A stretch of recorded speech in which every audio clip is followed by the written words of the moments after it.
ng depensa, lalo na si Ombudsman Conchita Carpio Morales, bit-bit ang mga dokumento ng AMLAC na ikinagulat ng lahat, lalo na ng depensa. Sinuspindi ang paglilitis sa linggong ito upang makapaghanda ang punong maestrado. At ayon sa depensa, handang-handa na sila sa Martes, Mayo 22. 2 araw ipinagpaliban ang paglilitis para mabigyan ng pagkakataon ng depensa na paghandaan ang pagharap ni Chief Justice Renato Corona. Kaya habang ceasefire sa Senado, tayo naman dito tuloy-tuloy ang paghimay ng impormasyon patungkol sa impeachment case.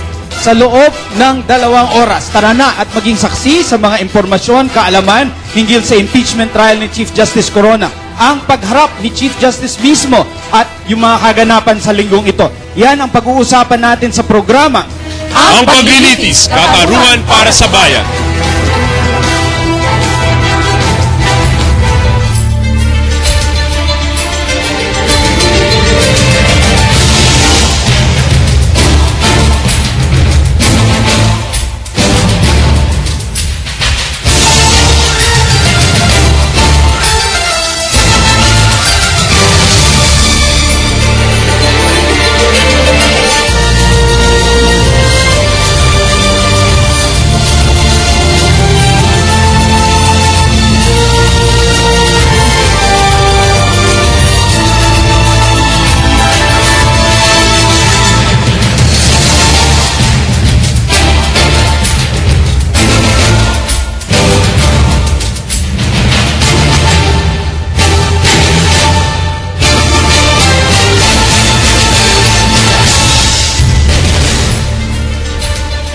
Magandang hapon Luzon, Visayas at Mindanao. Ngayon pong hapon ay tatalakayin na naman natin ang mga usapin at mga issue na may kinalaman sa kauna-unahang paglilitis ng punong maestrado ng bansa. Ako si Cathy San Gabriel. At ako naman po si Attorney Mark Castrodes at napakaganda po ang mga nangyari sa linggong ito, Cathy. Mukhang it has led to a wonderful climax at nakikita nga po natin na malapit nang matapos itong impeachment trial at nakikita na natin ang lahat ng isyong kailangan nilang pag-usapan. Alam mo Mark, ilang linggo na rin nating ginagawa itong forum na ito at laging natatalakay itong mga resulta ng survey. Sa lahat ng survey halos ay marami ang nag-aabang sa pagtestigo ng punong maestrado at malapit na nga itong maganap. Correct. At ang opinyon ng ating mga kababayan, mahalaga. Ang opinyon ng ating mga kasama sa forum na ito ay magbibigay linaw sa maraming issue at katanungan. At syempre sa patuloy na pinagsamang lakas ng PTV, IBC, Philippine Information Agency, Radyo ng Bayan at 15 news and cable networks nationwide. At sa may gawing kaliwa ko po ang ating PTV New Media Desk. Mapapanood niyo po kami live streaming sa www.ptv.ph. At para naman marinig natin ang boses sa mga kabataan, kasama natin ang mga estudyante mula sa iba't ibang paaralan. Sila mula sa Wesleyan University Nueva Ecija, Sacred Heart College Lucena, Ateneo de Zamboanga University, Holy Angel University sa Pampanga, and Berga University Lucena, Ama Malolos, Partido State University mula sa Bicol, University of Rizal at Bicol University at Lyceum Cavite. Mamaya maririnig natin ang kanilang mga katanungan. Sa pagkakataong ito, Cathy, syempre ang yung nakita nga natin ang performance ng prosecution at defense at nag-culminate nga itong linggong ito sa tanong, magtitistigo ba si Chief Justice? At ang sagot na napakagandang natanggap natin galing sa depensa ay titistigo nga. Kaya meron tayong hinandang konting video para makilala natin ang prosecution at defense. Panoorin natin ito. Itinakda na ni Presiding Officer Juan Ponce Enrile ang pagharap ni Chief Justice Renato Corona sa paglilitis sa Martes ng susunod na linggo. Sa Day 39 ng impeachment trial, pinagalitan ang defense witness sa si Harvey K. dahil sa pagsusumiti ng mga unverified documents ukol sa mga umunoy bank account si Corona sa tanggapan ni Enrile. Pumarap sa witness stand si dating Congresswoman Risa Hontiveros Baraquiel na isa sa mga nagsampa ng reklamo sa Ombudsman ukol sa di umano'y dollar accounts ni Corona. Kinwestiyon ng depensa si Baraquiel ukol sa mga attachments sa kanyang reklamo. Kabilang dito ang mga peso at dollar accounts mula sa BPI at PS Bank na galing daw lahat sa impeachment complaint. Hiniling po namin na imbestigahan ng Office of the Ombudsman ang issue ng dollar accounts. kung anumang halaga po yun, ay iniwan po namin sa Office of the Ombudsman, tignan kung mayroon at kung magkano po yun. Inamin ng testigo na simulat siya sa Senate President para liwanagin na ang kanyang reklamo ay walang kinalaman sa umunoy $10 million ni Corona. Tanong naman ni Senador Panfilo Lacson kung merong nag-impluwensya sa kanya sa pagsasampa ng reklamo. Kami pong sumulat ang nagdesisyon. Iprinisinta naman ng depensa si Harvey Ken ng Kaya Natin Movement for Good Governance bilang isang hostile witness. Inamin ni Ken na wala siya sa posisyon para i-authenticate ang mga bank accounts na nakasaad sa kanilang reklamo. Hindi rin daw nila inimpormahan ng Ombudsman ukol sa 42 counts of discrepancy sa mga PS Bank documents na ipinisinta ng prosekusyon at ang TRO sa pagbubukas ng foreign currency accounts si Corona sa kanilang reklamo. Kinwestiyon din si Ke ukol sa mga dokumentong isinumiti niya kay Presiding Officer 1 Ponce Enrile. Tinanong ni Enrile kay Ke kung bakit nagdala pa siya ng TV crew nang ihatid niya ang dokumento sa tanggapan ng Senate President. I'm not a lawyer, Your Honor. I felt that the Senate would be in the best position to evaluate this document. Iniutos ni Enrile si Ke na magbigay ng show cause order o ipaliwanag in writing kung bakit hindi siya dapat i-cite in contempt. Binuksan ni Ke ang envelope para patotohanan na yun nga ang mga dokumentong isinumiti niya kay Enrile. Inamin ni Ken na hindi siya nakatitiyak sa authenticity ng mga dokumento. Kinwestiyon din ni Senador Jinggoy Estrada si Ke ukol sa pagtawag sa media para makakuha ng publicity ukol sa mga dokumento. Tinanong naman ni Senator Franklin Drilon ng Defense Counsel na si Dennis Manalo kung pinapanindigan niya na fictitious ang mga PS Bank accounts ni Corona. Please, do you insist that these accounts are fictitious? We are not, I am not in a position, Your Honor, to confirm or deny these accounts. Sinabihan ni Drilon si Manalo na mag-ingat sa mga paghahayag ng mga teorya na ang mga ipinisintang ebidensya ng prosecution ay walang katotohanan at gawa-gawa lamang. Iniharap din bilang hostile witness si Emmanuel Chu Santos, isa pa sa mga nagreklamo sa Ombudsman. Si Santos ay chairman CEO ng International Academy of Management and Economics at isang abogado. Tinanong naman ni Senador Jinggoy Estrada kung may connection ba ang closure order sa eskwelahan ni Santos sa pagpa-file niya ng reklamo laban kay Corona. File the case against the Chief Justice before the Ombudsman on before the CHED order. After the CHED order, the closure. No, sir. Before the CHED order. Sinabi ni Defense Lead Counsel Serafin Cuevas na tapos na sila sa paghaharap ng testigo ukol sa issue ng $10 million accounts ni Corona.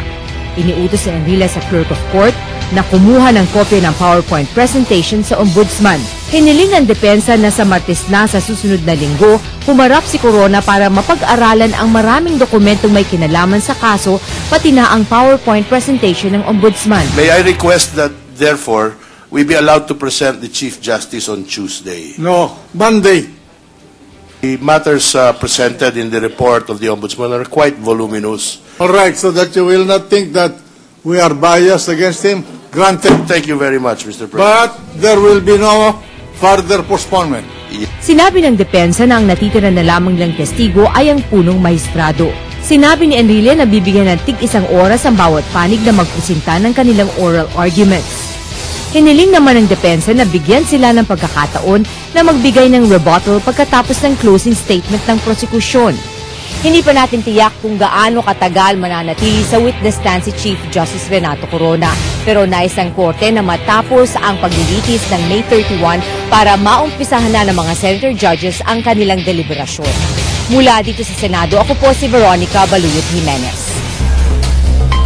Yan po ang ulat na aming kasamang Veronica Baluyot Jimenez tungkol yan, Mark, doon sa Day 39 nung impeachment trial. Yung mga naganap po noong Miyerkules bago itong continuance na hiniling ng depensa para nga paghandaan itong nakatakdang pagtestigo ng punong maestrado sa Martes. Tama. At para mabigyan nga tayo ng eksplanasyon kung ano ang naganap nga sa linggong ito. Ano ang tamang interpretasyon doon sa testimonya ni Ombudsman, ano po yung significance ng yung testimonya naman ng mga court personnel ng Quezon City, at ito syempre itong ating naantabayan ng pagtestigo ni Chief Justice. Pakilala natin ang ating mga panauhin. Yes, dito sa ating kaliwang panig, syempre regular na siya dito sa Ampag Lilitis, isang batang-batang profesor at social entrepreneur, Carl sa Tinitigan. Magandang hapon. At law student from Philippine Christian University, Mark Casuco. Good afternoon po. At isa ring estudyante ng abogasya, si Weng Santos. Good afternoon, ma'am.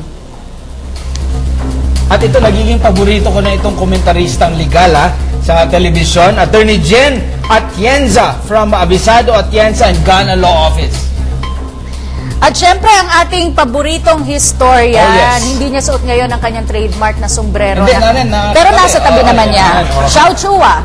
Maya pagat panapon kay Kongan, magandang hapon po sa inyo lahat. Okay, at syempre, ang spokesperson ng prosecution panel na lagi tayong tinutulungang maintindihan, objective at wala pong halong emosyon ang kanyang paliwanag lagi, Congressman Erin Tanyada III. Magandang hapon po sa lahat. So, umpisa na natin, paliwanag natin kay Attorney JJ itong mga naganap nito mga nakaraang linggo. Pero nais po namin ipabatid sa inyo na inimbitahan namin ng isa sa tagapagsalita po ng depensa, ngunit hindi po sila makararating ngayon dahil meron po silang press briefing ng 2:00 ng hapon. Pero lagi naman po, balanse ang diskusyon at very objective. At umabot na nga tayo sa puntong wala na tayong kampi-kampi. Ang inaantay na lang ng lahat ang testimonya ni Chief Justice. Attorney JJ, pakipaliwanag itong linggong ito from a legal perspective. Alright, yung mga ipinakita o mga inihayag at inilabas na testigo ng depensa, lahat ito ay kagulat-gulat at naging very interesting bigla ang impeachment trial na akala nga natin ay nag-aantay na lang tayo ng pagdidesisyon.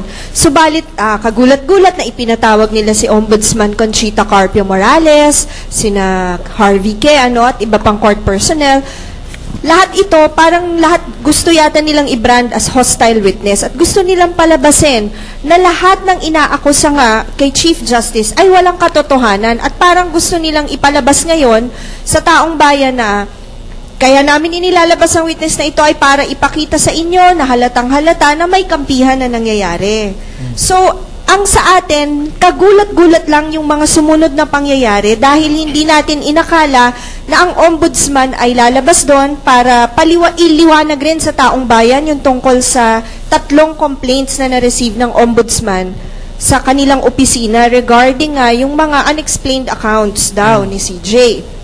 At tandaan natin na bago siya iprenisinta, ay kine-question na ni CJ Corona ang jurisdiction ng ombudsman over his person. Kasi daw, ang ombudsman ay hindi ganun ka-powerful para wag siyang magkaroon ng karapatan na imbestigahan siya. Ngunit ito ang tandaan natin, ang ombudsman ang siyang investigating arm ng ating gobyerno para imbestigahan lahat ng sinasabi at reklamong anomalya laban sa kahit sinong government official. At pagkatapos ngayon kay Mr. Harvey K, dahil nga daw may mga dokumento pang inilabas at ibinigay nga niya, so medyo naging sobrang buhay na buhay at exciting ang ating impeachment trial ngayon. So abangan natin sa Tuesday kung ano pang iba pang mangyayari. Si Congressman Erin naman, nung nakaraang araw po ay tila medyo yung mga ipinresinta ng depensa ng mga testigo worked against them, yung mga lumabas doon, lalo na tungkol nga dito sa mga dokumento mula sa AMLAC. At marami ang nagsasabi, magagaling itong mga abogado ng depensa. Hindi po kaya sa tingin nyo ay merong sorpresa na naman, merong twist na naman dito sa mala telenobelang storyang ito? Well, siguro naman ang naghahanap talaga sila ng storya kung paano nila ipapaliwanag, no? Kaya nga humingi sila ng continuance. Akala nga po namin itong mahabang Holy Week break, no, ay sapat na sa kanila para mag-isip ng storya kung paano ipapaliwanag yung depensa ng ating punong maestrado. Pero sa tingin ko, hindi nila akalain yung magiging testimonya po ng ating ombudsman. At nagulat nga po kami. Aminin po namin na Kathy, nung lumabas po yung balita bago nagsimula yung resumption of hearing noong May 7, na may pinadalang sulat si Ombudsman kay Chief Justice Corona para sagutin no yung mga katanungan po niya, pinag-iisipan nga po